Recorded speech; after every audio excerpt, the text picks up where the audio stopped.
It was the summer before 6th grade.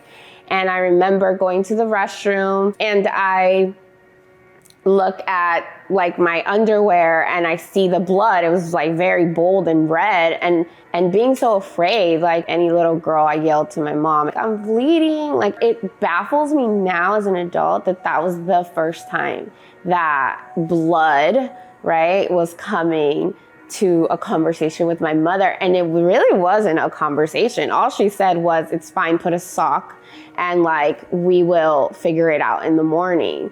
Now, reflecting back, and you know, just like I've spoken to you, wow, like what an eye-opening experience for me, even now, knowing that, yeah, my first experience with my period was like a f***ing sock. Period poverty is definitely a sort of complex issue within sort of the umbrella of poverty.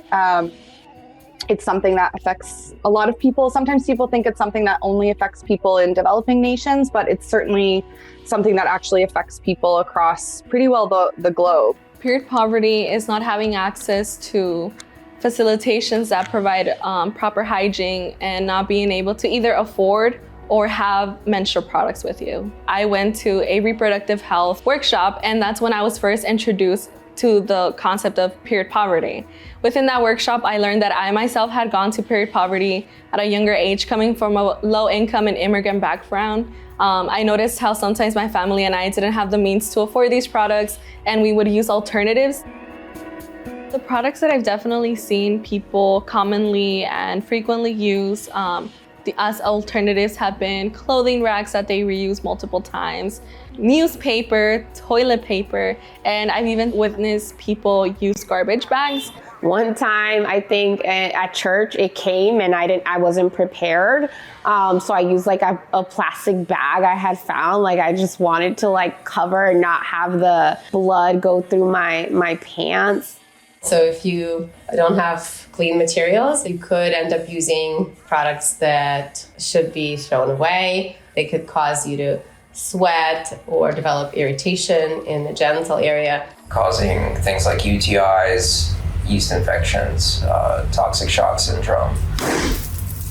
Toxic shock syndrome is a rare reaction to a blood-borne pathogen, usually staph. It's a staph bacteria that gets into the bloodstream. It can cause a precipitous drop in blood pressure, seizures, and potentially death. Leaving in a tampon for more than several hours is not recommended because you could forget about it and then it could lead to an infection and to toxic shock syndrome in a small proportion of people who use these. I actually still use pads now, but I use, very natural cotton pads. They cost me more money, and that's another discussion we need to have, is like how expensive these products are and how we get taxed on them, and, like how inaccessible they really, truly are.